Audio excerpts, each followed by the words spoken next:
लोग क्या कहते हैं कि ब्रह्मा कुमार कुमारी बन गए तो मुझे छोड़ना पड़ेगा, मुझे ये चीज छोड़ना पड़ेगा, है ना। तो सबसे पहली बात है कि मुझे कुछ छोड़ना नहीं है। ये छोड़ना है, ऐसा सिखाते हैं छोड़ना है। गृहस्थी छोड़ो, घर छोड़ो, बच्चों को छोड़ो, अपना काम धंधा छोड़ो, छोड़ना है। छोड़ना कुछ भी नहीं है। ये खाना छोड़ो, वो पीना छोड़ो, कुछ भी नहीं छोड़ना है। हमें सिर्फ अपने अंदर अच्छी चीजों को धारण करना है। समझ में आया? हम जब तक कब तक बच्चे को छुड़ाते हैं कि शादी में नहीं जाना है, आपकी पढ़ाई है ना। बच्चा कहेगा नहीं, मुझे जिद करके मुझे जाना है। क्यों बोलता है वो? क्योंकि उसको अपने लक्ष्य का अभी पता नहीं है कि वो क्या बनना चाहता है। और जिस बच्चे ने जब लक्ष्य मजबूत कर लिया, मान लीजिए कोई बच्चा है वो डॉक्टर बनना चाहता है, तो क्या करेगा? जब उसको पता चल जाएगा अपने लक्ष्य का कि मुझे डॉक्टर बनना है, तो वो कहेगा शादी, माँ कहेगी शादी में चलना है, कहता नहीं मैं शादी में नहीं जाऊंगा। क्यों? क्योंकि मुझे तो डॉक्टर बनना है ना। इसी प्रकार अगर अपने जीवन में हम परिवर्तन चाहते हैं तो मुझे कुछ छोड़ना नहीं है। मुझे अपने अंदर सिर्फ दिव्य गुणों की धारणा करनी है। मतलब अपने अंदर मुझे खुशी लाना है, अपने अंदर मुझे प्रेम लाना है, अपने अंदर मुझे आनंद की अनुभूति होगी जब हम समझेंगे कि मेरा लक्ष्य क्या है। मेरा लक्ष्य क्या है? क्या लक्ष्य है? जो अभी बने हुए हो ना, ये आपका लक्ष्य है।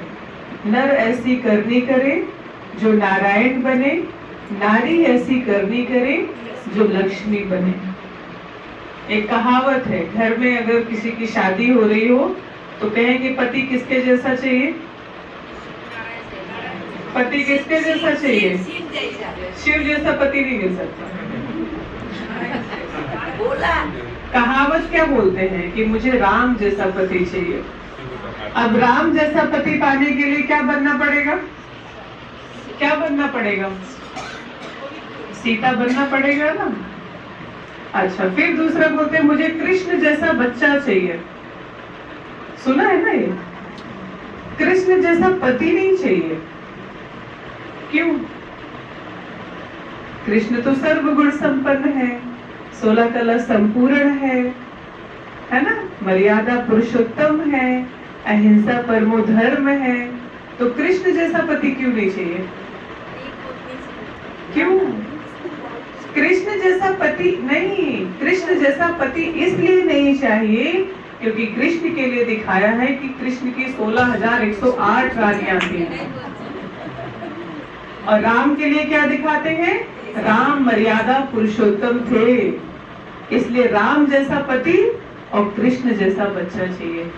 क्योंकि कृष्ण नटखट बाल गोपाल है ना, तो बच्चे में ही ठीक लगता है वो, लेकिन वो अगर बड़े को वो संस्कार आ गए तो उसको पसंद नहीं करते।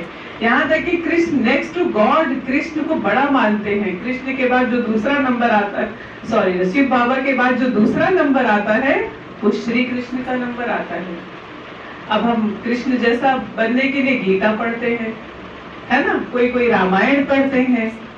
अब हमने गीता तो पढ़ ली, कहते हैं हम तो कृष्ण को, सुबह कोई आया हुआ था मिलने के लिए, तो उन्होंने बोला कि दीदी कृष्ण को ही मैं अपना सब कुछ मानती हूँ, मैं गीता पढ़ती हूँ। अब गीता तो पढ़ लिया, गीता हम बिना पढ़े मैं खाना भी नहीं खाती हूँ, रोज सवेरे गीता पढ़ती हूँ, मैं कृष्ण को मानती हूँ। पर कभी हमने सोचा कि कृष्ण जैसा संस्कार मेरे में आया है? कृष्ण का काम क्या होता है? एक बार मैं कहीं जा रही थी,